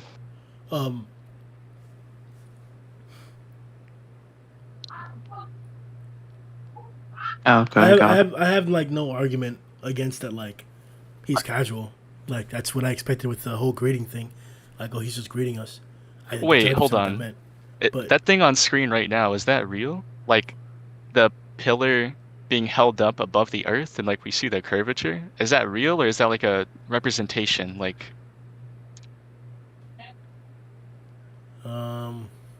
it's hard to describe. I think it's supposed to be that. I really think it's supposed to be a comparison there, because if that's true, Tatsumaki should be able to like throw Sage like off the earth or something. Like, without a doubt, man. Without a doubt, bro. That's the case. That's what I'm saying. I don't know about that. Just from these pictures here, you get that sense of the massive scale that the Monster Association base was. Like, it's not comparable. It's not. It's really not. Blast moving the base is not the same thing as her lifting this up. It's not. Just with that. Oh, let me see. How big is this? Like, that's what she said. Okay, bruh. What is that arrow supposed to be pointing to? In the pages beforehand, Flash's blade was broken. It's pointing to his blade? No, it's just pointing to a rock. Like, it's literally nothing. Yeah. Oh, okay, I thought. But I mean, like, how big was the Monster Association? This big. Like, if this is supposed to be, if it's supposed to be the whole thing, like, I don't know, man. Yeah, it was that deep. No, it's definitely deep. We know it's like extremely like large vertically, just from like Rover like pushing people down like that many levels. Like, and it's deeper than that. Like, that's not even the cabin where like the ruins or Orochi's old ruins were. Yeah. I don't know, that if you want to talk about like extremes, her picking that up seems like, I don't know, that seems kind of out of nowhere. Like, for her power level, like... You're crazy. No, we had never. This is definitely a new standard. Like, what do you mean new standard? Let me see something. Like, before this, like, there was no reason to assume she was like this strong, basically. Like, yeah, I'm good. Honestly, I don't really see too much of a point if we're just gonna eyeball it and be like, "Oh, that's pretty big." We just can't say that she's stronger because of this. Like, we just don't know. No, I think this is. What is this, like, empty void hate, bro? Like, what is going on here, bro? No, I think this is pretty blatantly bigger than the slash void created. Like, yeah, bro. Way depending on whether like my interpretation is correct in regards to the actual properties of the slash or like yours, like the attack itself may be stronger or like more effective than like this, you know. I don't know how you could say that. Like, if it's literally cutting through dimensions or cutting through space, that's obviously a little better than picking up a big rock, regardless how big the rock is. Again, with this, like, cutting through dimensions, bro. No, I get it. I'm just saying, assuming my interpretation is correct, like, that would be a little more impressive, but obviously we don't know either way yet. We just haven't seen enough. don't know, bro. I think you guys are like, y'all gay, bro. It's Oh fine. no, Y'all like that's empty void or crazy, some bro. shit, bro. Like, No, what's I going mean, on, bro? kind of. He's cool. if you want me to tell you like what it really is, I feel like Murata and like even in the story like Blast, like they're hyping up this to be big, and I would like it Oh a yeah, lot if Cosmic wasn't like the peak of the verse and like we just never see that again until like God. Like it would be way less interesting if like everyone that comes along after is like fodder. You're saying that you need empty void to be stronger than Garou? I don't need him to, but I think it would be good for the story if the world itself opened up and that there were a lot more stronger opponents than Garou out there or like comparable to him. Like I Here, feel like that's the direction the story is going. Like with here's the intergalactic squad and everything, like because there's a dilemma here that I think is serious, and it refers to the end of the story, because and that's a really good contention point there. The squad that Blast brought, though they can expand a lot, they can also not expand very much either. Look what happened with the Ninja Brothers, or with the ninjas. We had the potential of like having the ninja storyline spread out throughout the entirety of the story, encountering different ninja bosses or different ninja villains throughout the entirety of the story, having guys coming after Flash on screen all the time, stronger guys after the stronger guy after the stronger guy. We could have seen that, but we didn't. It was all summarized into a group of ninjas working together to serve Empty Void, like, and they're all fodder. Fodder as in the sense that like we're not gonna really get like to care about their fight. So like exactly. That's why I think Void himself, like he needs to be no, that's crazy. what I'm saying. That's why the group or the companions that Blast have are not a strong enough reason to think that God is not going to be the final resolution. So that's why I think No, all God's the definitely storylines, like yeah, he's the final boss, but I feel like on the way, like there's no on would the it way. not That's what I'm saying. you, To me, this guy doesn't give you a reason to think that this is going to be a long story. And he continues to add more and to do more. And that's why I think that like he's kind of going at it like kind of like as he goes. I honestly feel like as he goes, and I know there's the whole webcomic thing there. I know we're following that story, and that's not what I'm pointing out. I'm talking about the story, the full continuation of One Punch Man, whether the webcomic leads it or not, whether the manga's going to go in a completely different direction or not, or if it's still following it through a guideline. I'm feeling that the course of the story is not planned out 10 years ahead. I don't think it's planned out 10 years ahead. He may have it to where like it's One Piece to where he knows what the final chapter is going to be or the final resolution is, but he doesn't have the story planned out along the way. And it very much so doesn't seem like it with all the redraws that we're getting all the time. It's like one of the only stories. I remember Tatsuki. No, it was Satsuki. He said the quote one time that wanted Murata to have the audacity to do redraws. Like, I feel like people drastically misinterpret that because what you have to understand, like what we're reading is like a very early version of the story. You have to keep in mind, like nothing is finalized. Everything is subject to being redrawn until it's published in a volume. And then you look at how far back the volumes are. Like it's basically like a blessing that we're sharing this process, like seeing their thought process and where they're going with the story, whether it gets redrawn or not. Like it's just nice that we're able to be here with them. And I feel like every other manga also goes through this process. Like obviously they put a lot more polish and finishing touches on what they release compared to other manga because we are seeing it. But I feel like we're just watching like their thought process of the story in real time, basically. don't get it twisted. They need this. They need this. This market, this aftermarket, as it were, of the actual volume sales. Because you're right, we get redraws. I don't know if you noticed that, but we get redraws for the volumes when the volumes are coming out beforehand. I said we'll stop getting continuation. That happened all the time or whatever. But they need this. They use this. That's why he communicates so well. That's why he releases the chapters on time, shit like that. Like, don't disregard the week-to-week readers, the week-to-week market. Like that's a real thing. So that's why I use, or that's my strongest point of credibility to actually say that. Yeah, these guys don't have it planned out 10 years ahead. They may have the resolution, but not in between because of the redraws. I get what you're saying. I get what you're saying. That redraws are not only going to come now, but they're going to come for the volume. So this is kind of like a play around. I get that, but it's not every chapter that doesn't go into the volume. The majority of the chapters and the majority of the storylines go into the volume. No, yeah, I'm just saying like, because a lot of people like get frustrated with redraws and they're like, oh, I'm dropping the series because they're going back and changing things. But it's like what we're reading isn't the finalized version. It was never presented to you as the finalized version of the story, kind of thing. That's affected us though. That's well only as week to week readers. Like I'll never look at Todd Emperor the same because of that. Never will. That was unfortunate. No, that was unfortunate. They ruined the character.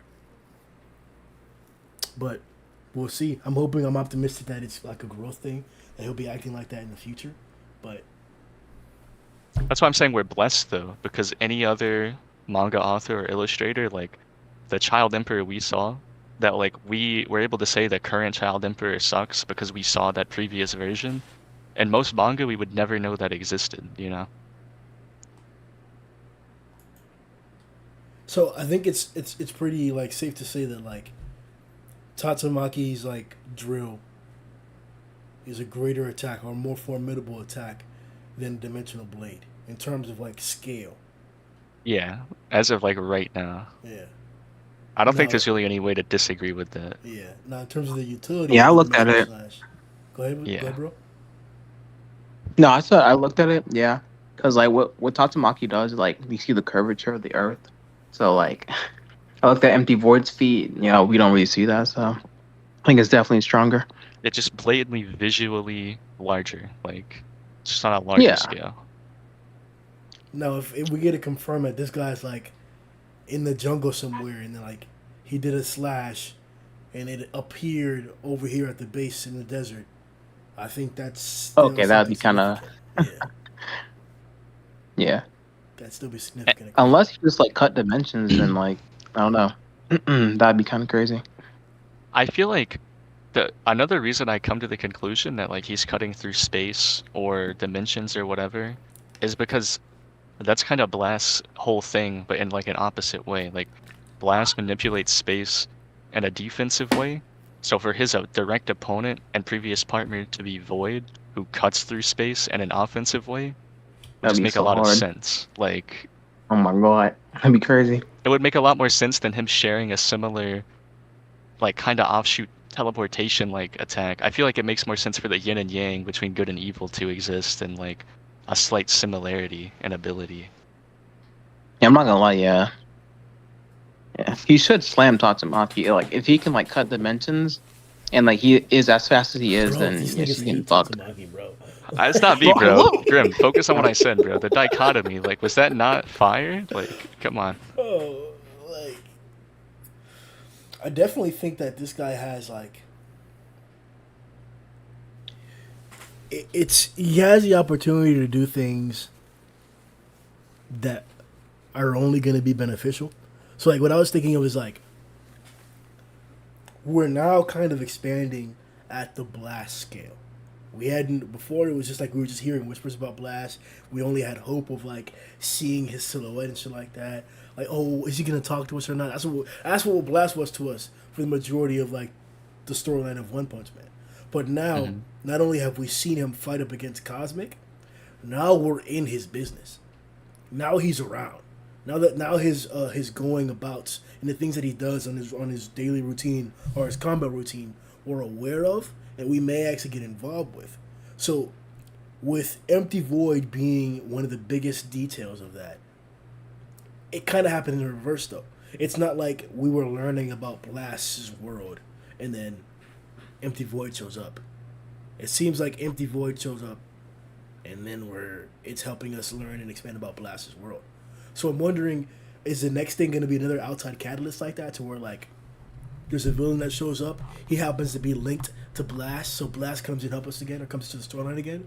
Or are we going to stay with Blast after the resolution or during the resolution of Empty Void, and that's going to lead into the next big bad? And is Blast going to have to be around for that? Or is Blast going to send some people on a mission for that? Or like, how is Blast going to be involved moving forward? Because the dialogue, not even the dialogue, Bonetta did a really good job of like detailing this with like just the facial expression and the demeanor of the characters. Whenever Flash was kind of like trying to impose himself upon the mission, like and when he first declared that, like, "Hey, tell me about God," Blast stares at him, like, Yeah, fuck, I definitely hope we continue this through line of like extreme narrative significance with Blast and God and just uncovering more about the actual larger picture that's going on.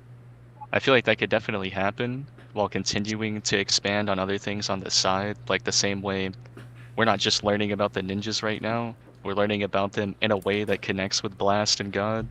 Because it would be pretty lame if, like, after this, Blast just pieces out and then we get more, like, of the Neo heroes or whatever, or more, like, of Genos and whatever he's, like, just with no narrative significance, basically. exactly.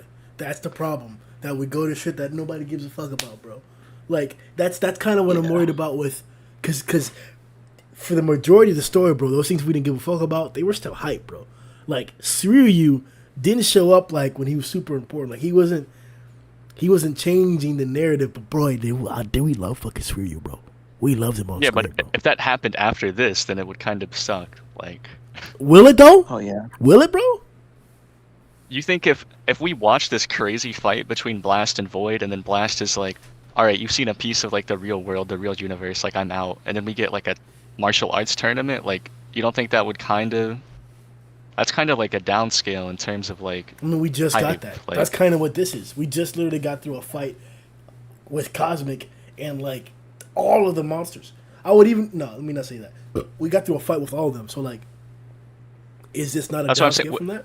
You're still That's hyped. why I feel like I'm saying with Blast saying like a threat greater than Garou is approaching, and like the universe itself, like the world of One Punch Man is expanding, like we're getting more into the intricate, unknown secrets and details. I feel like that needs to continue to expand, because if it just suddenly stops after this, it's not going to be satisfying. And I definitely don't feel like it's peaked yet. That's what I was saying earlier. I don't think it peaked at Cosmic. I don't think that would make sense, like narratively.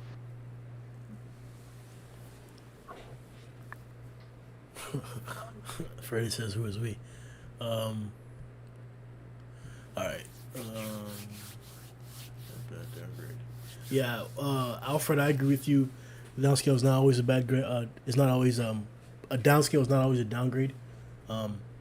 I definitely would No, find value in like Suryu showing up, but I agree with you, Waz, that like if him showing up again was involved with the God narrative as well, that would be even better. I'm not saying just because a character is weaker that it's like not cool just because we've seen something stronger. I'm just saying in terms of narrative significance, we know these characters like Blast and his crew and Void and God exist now. So we can't really feel like what is going on like on this smaller scale is important to the wider world. Like if Genos went and fought like another cockroach, I wouldn't think that really mattered because I would know like there's bigger things out there going on that I actually want to see. Okay, that's a problem because are you saying that definitive? Because that's what just happened, like, and I think we kind of did a bad job of handling that, and I think it's because we were week to week. If you read that like just straight through, like binge it, it would kind of just like be like a relaxer or just downtime between the arcs, and this would be the beginning of the next big one. It seems to be, like, Yeah, I think the downtime was like the meetings at the Hero Association and like Saitama versus Tatsumaki was a relatively like jokey, relaxed kind of fight. And now I feel like the next big thing is gearing up like right now, which is what Murata is implying with his tweets and what's being implied with the story with Blast saying like the real deal is just about to begin like right now. Like that's what it feels like. well, I agreed that by saying that like as long as we're expanding around Blast, that's what we want. But I'm not necessarily agreeing with like narratives that are not around God, that they're gonna be like disappointing or they could be disappointing. I definitely think it's a possibility. I definitely think it's more open than other times in the storylines. I agree, but like just using Suryu as the main base example, like there's not much you could do with Suryu that will not like gain my interest in particular. Like he's only relevant in terms of like joining the S class, and I'm still looking forward to that more than like, for example, seeing Watchdog Man's powers. Like, Wait, did I miss something? What is the infatuation with Siryu? Like, I'm is this just pointing out that Suiryu doesn't have anything to do with God, and he's nowhere near at the same power level as any of the guys that we just saw. He'd be a complete downgrade in the narrative. But I would enjoy the story as much, and I think it would be as hype if we started to follow him for a certain time period as well. no? See, it doesn't have to be just because it's a downgrade in power doesn't mean it's a downgrade in the narrative. I know you Like, said that. But you specified that you want something that's intertwined with the God narrative, or else it seems like a downgrade.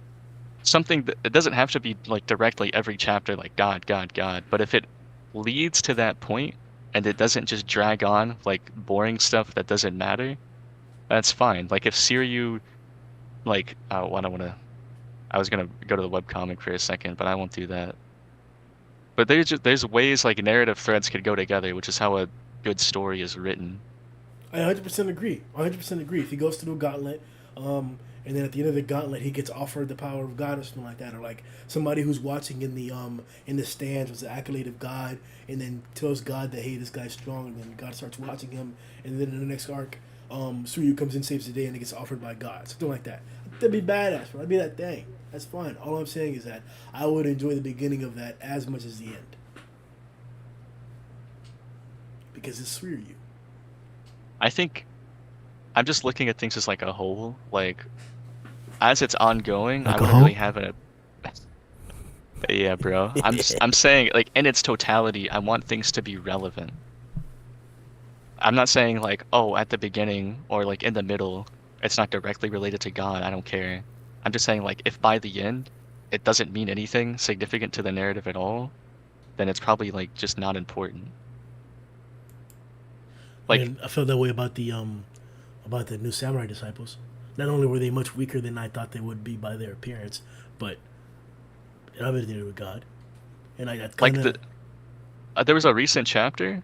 I don't even know what this was about at all. I might need to reread it, but it's like Saitama goes and meets some medieval guys and then like fights a dragon and that's it. And it's like that was just a waste of 2 weeks. That was a the waste dragon of two from that weeks. temple. I know, but like what was that for? Like Nigga, it was unresolved. It was out in the open, bro. Like what you want to happen, bro? Like you want them to not resolve the issue? no, but why did he create that temple in the first place? Just to have a random chapter where Saitama goes and punches a dragon and then that's it. Like Yeah, it's kind of like the whole Chekhov's gun thingy or whatever, where you show a gun in the beginning Yeah. of the scene, and you end up not. there was no reason for that gun to be shown. Like Yeah. You shouldn't have shown like it. I get it. Like it was just more like a jokey like villain of the week, like Saitama does something wacky kind of chapter, but it feels like filler. Like if that temple never existed and that dragon chapter never existed, we wouldn't be missing anything. Well, the temple definitely could have been used differently. I agree to that. I thought it was like the other part of like it was like the moon blade. It was gonna be something relevant, but it was just nothing. Like So, chat. Besides the collapsing star roaring cannon, was there anything that this guy did that like is empty void fucking up Boros, bro? I want to say yeah, but that's based off I think he's stronger than Flash, and then we have like disagreements about Flash, I guess. Did you say Flash? Yeah, Void should be significantly stronger than Flash. Flashy Like Flash? just baseline. Yeah. Why would that be a question? It's just like in terms of trying to scale him like to the rest of the verse, like trying to grab onto anything that like grounds his power. Like he should be stronger than the other strongest ninja we've seen. I don't get why Flashy Flash is like a benchmark. He's definitely a benchmark, like he's a powerful character. Why not use Bang? I don't think Bang is him. I don't. Look, So I'm gonna be honest, bro. So Garou literally has to power up mid-fight to beat Bang after he goes monster form, after he comes to the surface. But Flashy Flash can't even block a few of his hits, and he's stronger. Stop, Bro. bro. we're watching. Hold on. I just want you to keep in mind the context, right? Because when you say it like that, like you're spinning a certain narrative. Whoa, I'm spinning a narrative. You mean spinning facts, A bro? little bit. That narrative. No. You know who wrote that narrative? One wrote that narrative. Look, just look at it from my perspective, right? Bang was going all out. He's literally using, like, he's channeling, like, the last of his life force through Awakening Breath. This nigga said the last of his try- life force. Listen, listen. Yo. It's hyperbole, but you know what Yo, I'm saying. this nigga's from the Shogunate, bro, for sure, bro. The gaslighting nigga. Bro, this nigga just said his life force, bro. Yo, he put his baby mama on the line, bro. Yo, this nigga said... No, okay, look, I'll rephrase it. He's going all out, right? This is something he's reserved that he's only attempted to pull out on special occasions, and it's definitely something he can't just do over and over, which is why he retires after this. Like, he's no longer interested in trying to be a hero. Anyway, he's using his, like, final form against a Garou who is, for all intents and purposes, like, asleep. Like, he's not fully conscious, he's not awake. This is not peak Garou by any means. I would almost compare it to when Garou was asleep fighting Darkshine, compared to when he wakes up after. It's like when he gets the crack in his face and wakes up and is actually conscious again after that. So Bang is fighting that guy all out, he gets grazed, and he's done. And then Flash, without his sword, is fighting the awake version of Garou, who should be stronger, and he's keeping up. Until they outpace him, obviously, but it's just like, it's a direct upgrade from the guy Bang was fighting. And the Flash that's fighting him is weakened. I don't think it's like as cut and dry as like Bang slams. Yeah. See, I see the face, Grim. I see the face, bro. I just knows the narrative. It's just him. The suck. The worst part about Tell it me was why it I'm all wrong. ended in Flashy suck. That's the worst part, bro. Tell That's me the why I'm worst wrong. part, bro. Like Tell the me why whole I'm wrong, thing, though. dude. The whole thing. Start at the beginning. I emphasized the part. This is the part you're missing. Bang fought somebody who asleep or not. Oh, brah. Oh, boy. Till the end. All out. The man was literally making new techniques. Fighting this nigga. I don't want to hear anything about Flashy blocking and getting smacked 2 or 3 times by Garou and Platinum meaning anything. Listen, that meant have nothing. hundreds of clashes, though. That did nothing. Yeah, they were but punching give like Flashy a 100,000 goal. times. That's what it did, bitch. So stop sucking on him. Bang is killing Flashy Flash 100 Wait. out of 99 times, bro. Wait, if they you fought didn't address 99 anything times, I said. Bang Yeah, he would was kill just thinking, Flashy bro. 100 All you said times, was bitch. Bang came up with, or Garou came up with new techniques. That same Garou got stronger and then went and fought Flash. That's literally what I'm saying. Yeah, he's getting stronger. Went and fought Flash? Flash He is went and fighting a fought Flash? stronger Garou. He Like fought Flash? like that's what we see in the sky. We see it. Listen, they're bro, you're just clashing over ignoring and what over. happened. No, bro. You're sucking and We good. see it behind and good, Saitama too. and Bro, you're and talking Genos. to me, bro. We see You're it talking in to the me, sky. bro. No, but you're just ignoring that we see the light and the light structure. That's them clashing like hundreds of times, and you're acting like Flash walked onto the scene and got backhanded off of it, and that's not what Nigga, he happened. did. He got bitched. No, he No, didn't. we He know got Platinum and bitched. Garou are always constantly getting stronger. That's what it says. They're accelerating forever. Not So of Flashy, though. course, He got bitched quick. That's why he gets outpaced. No, he But I'm didn't get saying out. yeah, No, he's that's just not why he got stronger. outpaced. He was a bitch from the beginning. From the beginning, he got No, bitched. he wasn't. They were getting He beat. punches. No, bro. He literally Y'all not finna come punches in here and Platinum in suck. the face. Y'all not finna I come don't- in here and suck. Punches Ain't none of that, Platinum, bitch. bro. Ain't none. As a matter of fact, everybody, Grim, take come your on, knee come pads on, bro. Come on, stop being off. ignorant, bro. Come on. Take your knee pads off. All right. Listen. I'm not here to entertain any of the hype, any of the hoopla. You cannot gaslight me. I've read this story more times than you have. I've slept on these panels, bro. Do you know how many memes I've made in particular with these scenes in particular, bro? You're not finna tell me that Flash was doing anything to anybody in the Platinum versus Garou fight. He was getting pumped good, bro. He was on browsers, bro. I watched the whole Pornhub scene of edits of Flashy, bro. He was in there getting... You watched what, bro? Hold on. Hey, no, I pause. I mean it like that, bro. That's on stream, Hey, bro. That's not listen, going anywhere. Listen, bro. Look. Oh God! All I'm telling y'all is that not only is Tatsumaki like she physically runs faster How than did we Flashy get back Flash. there? That's She does crazy. not go fast. Tatsumaki Hold physically on, bro. runs faster than Chill. Flashy Flash. He's not fast, But I bro. would really put, bro, I'm really putting Flashy Flash's swordsmanship up there in contrast to Darkness Blade, bro. I think it's a toss up high key, bro. Like, Yeah, that's insane. Yeah. like, That's the niggas is psychotic, bro. Where does the bro. hate come from, the Green? hate. The hate. Where does it come from? Where Only does zero? your Hold on. where You does know- your suck come from, bro? No, you know I've been a longtime fan, bro. Where Of does Flash? the hate... No, of you, Oh, bro. nah. Of Of Flash? you. Nah, bro. Nah, bro. Where does the hate come from? Because it's been there. It's been there forever, bro. You've been long time. Son. I'm bro, do nothing but dropping facts, bro. When was the last time you heard me say anything negative about Flashy Flash, bro? Never. Like 10 seconds ago. Nah, Like 10 seconds ago. nah, bro. I think it's every video I watch with you, you find a way to say something about Flash, bro. Yeah. I don't be glazing like y'all, bro. Flashy is in What? like We're not even 1.1% glazing, man. of my videos, bro. Look, bro. These We're just guys are taking tough. facts. Flashy isn't anywhere near as tough, though. So like, let's keep it pushing. Like, let's move on to the next point in the video. Alright. We've looked at this dimensional slash. We can't necessarily agree upon what it actually is, with good reason. Like, continue to speculate 100%. It's not necessarily clear exactly. But I think Boros is regenerating from anything that, like, if he got hit by it, regenerating for sure. I think he could kick Empty Void to the moon. I have no reason to believe. Once again, it's more of a whole to not take away from him. We don't have. When he kicks him to the moon, would that take like 40 minutes or... No, I'm kidding. It's Okay, crazy. continue. It's crazy. It's crazy. These niggas love talking about. Do you suck at the speed of light? Is that like the speed at which you suck too? Like, do you swallow Alright. Flashy? That would be impressive though, would it not? Like, that's a feat. Jesus Christ, bro. All right, who else is on the thumbnail? It's Blast. We know he lost to Blast.